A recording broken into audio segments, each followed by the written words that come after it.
Il ne suffit pas d'aimer quelqu'un pour en faire un partenaire de vie. Faites très attention. L'amour seul, très souvent, ne suffit pas. On peut aimer n'importe quoi. On peut aimer un imbécile et en faire l'amour de sa vie.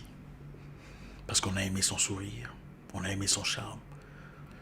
On peut aimer une folle, une malade cérébrale, sans le savoir. Parce qu'elle paraît pimpante, attirante. L'amour ne réfléchit pas.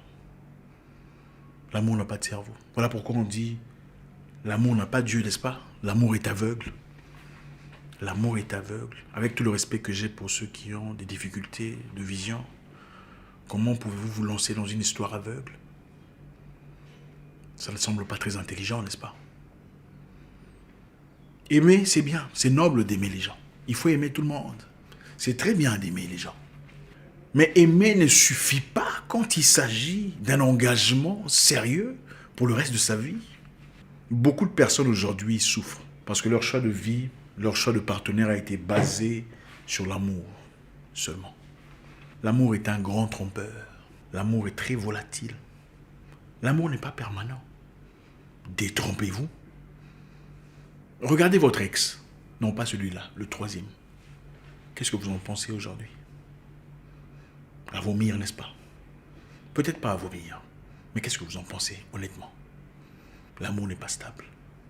Ce que vous croyez ressentir aujourd'hui, demain, pourrait vous paraître comme la plus grosse saleté de la vie. Alors faites très attention. Quand vous rencontrez un homme dans votre vie, ne vous dites pas « Ah, je l'aime ». Estimez que vous êtes en train de rencontrer le probable père de vos enfants. Malheureusement, beaucoup de personnes regardent son attitude, son élégance. « Oh, il parle bien. Mon Dieu, tu as vu ses tendances. » Mettons ainsi de côté la vraie réalité, sa vraie identité, ses valeurs, ses idées, ses ambitions. On fait semblant de ne pas entendre. Très souvent, on vous donne des signes annonciateurs dès le départ, mais on fait semblant parce qu'on ne peut pas s'empêcher d'accepter ce qui est devant soi. Si vous êtes une femme et qu'aujourd'hui vous êtes incapable de parler à votre homme, le père de votre enfant, pour telle ou telle raison, enfin parce que vous ne vous comprenez pas, c'est fini entre vous. Arrêtez de dire que c'était un menteur, un voleur, un pervers narcissique, un manipulateur. Assumez votre situation. C'est vous qui avez gaffé. Vous avez mal joué.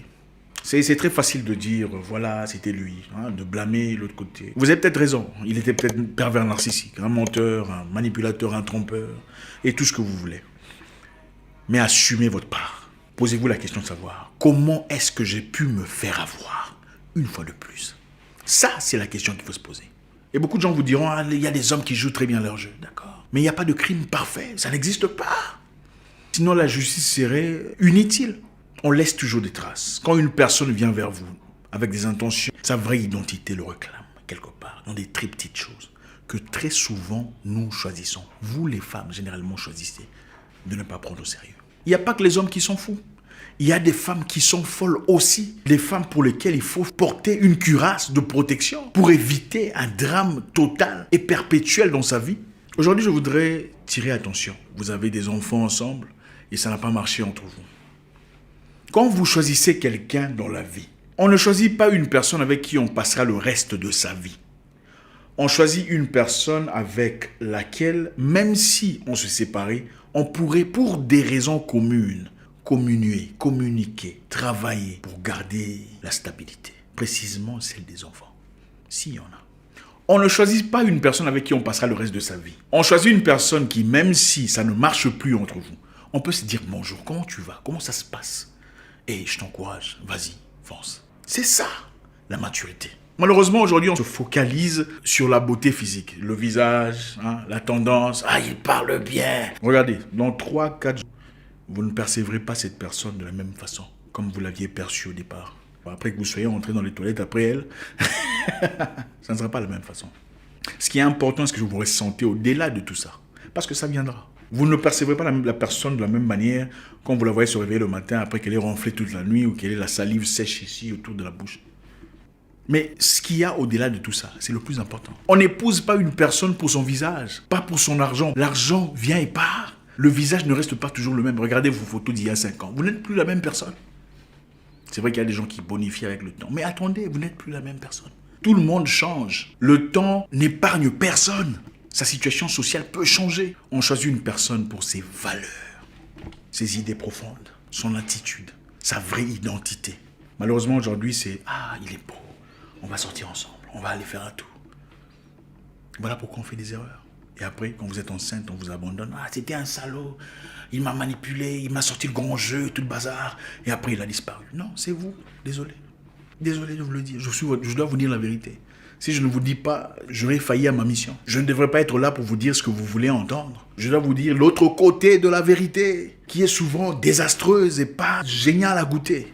Inspectez la personne. Si vos amis peuvent changer de côté, des gens proches, des gens que vous connaissez, peuvent soudainement devenir des étrangers et vous nuire, à combien plus forte raison un étranger que vous rencontrez dans les rues de Dakar, de Yaoundé, des Douala, d'Abidjan, de Libreville, de Kinshasa, de Kigali et tout le reste. Vous ne le connaissez pas. Quand vous rencontrez une personne, que ce soit un homme ou une femme, estimez que vous êtes en train de rencontrer le probable père ou la probable mère de vos futurs enfants. Les accidents arrivent. Du moment que vous savez que vous serez peut-être en intimité, écoutez, vous n'êtes pas protégé. La deuxième chose ici, c'est si vous avez un enfant avec quelqu'un, épargnez cet enfant de vos drames. L'enfant n'était pas là quand vous vous êtes pris à l'écart pour faire ce que vous aviez fait et tout ce qui est arrivé est arrivé. Épargnez cet enfant. Ne vous servez pas de l'enfant pour nuire à l'autre. Ce n'est pas à l'autre que vous nuisez. Vous nuisez à l'avenir de cet enfant, qui sera probablement instable, comme la majorité des Noirs américains aux États-Unis. Finalement deviendra un bandit ou finira en prison, ou deviendra une fille très facile, cherchant l'amour venant des gens dans les rues, et finissant aussi ainsi avec un enfant.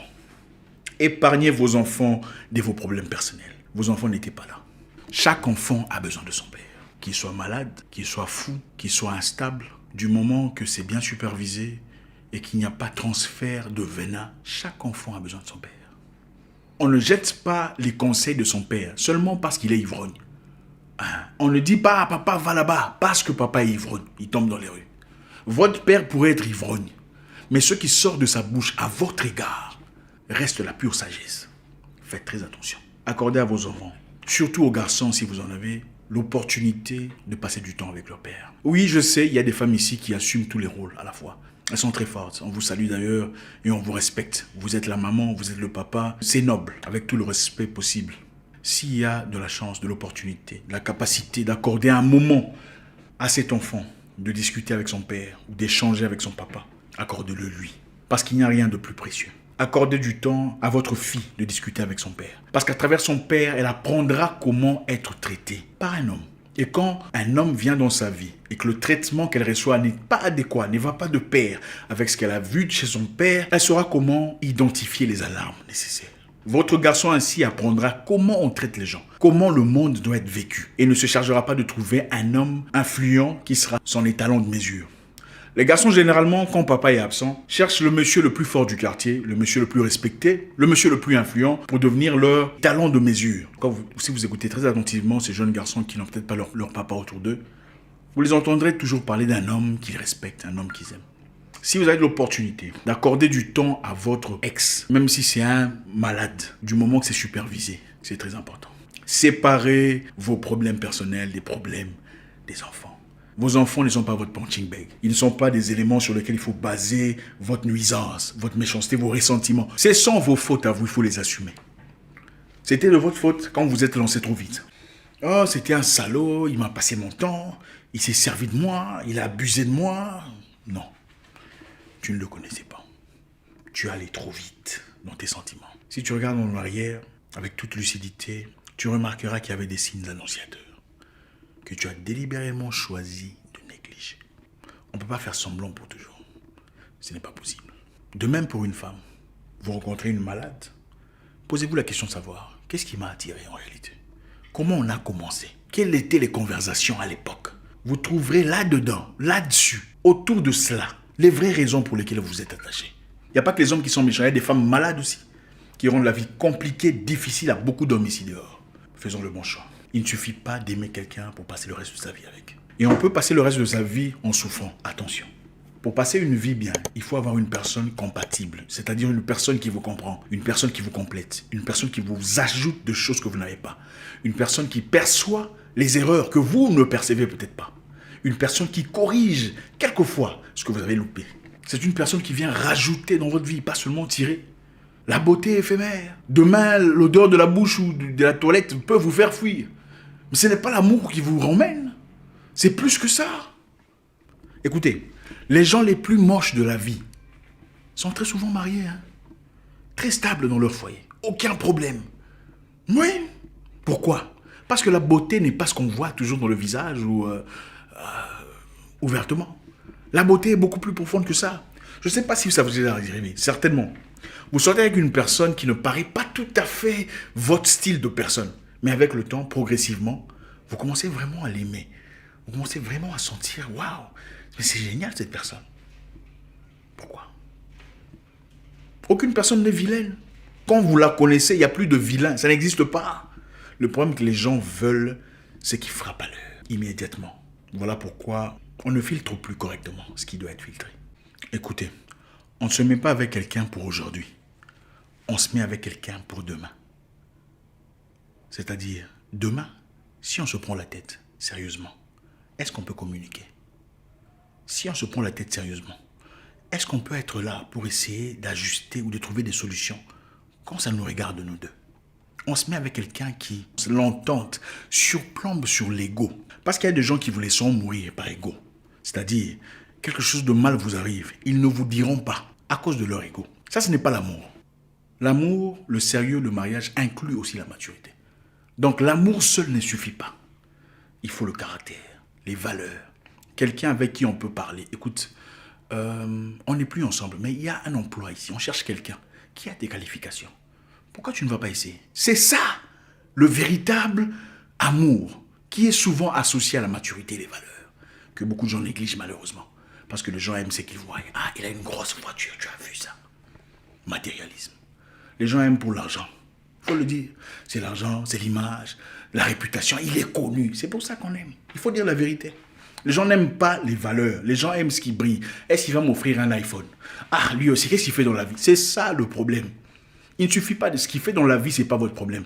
Votre problème, c'est comment il va vous traiter quand vous aurez des problèmes. C'est là que se situe la vraie réalité. Comment te traitera-t-il quand vous aurez des problèmes?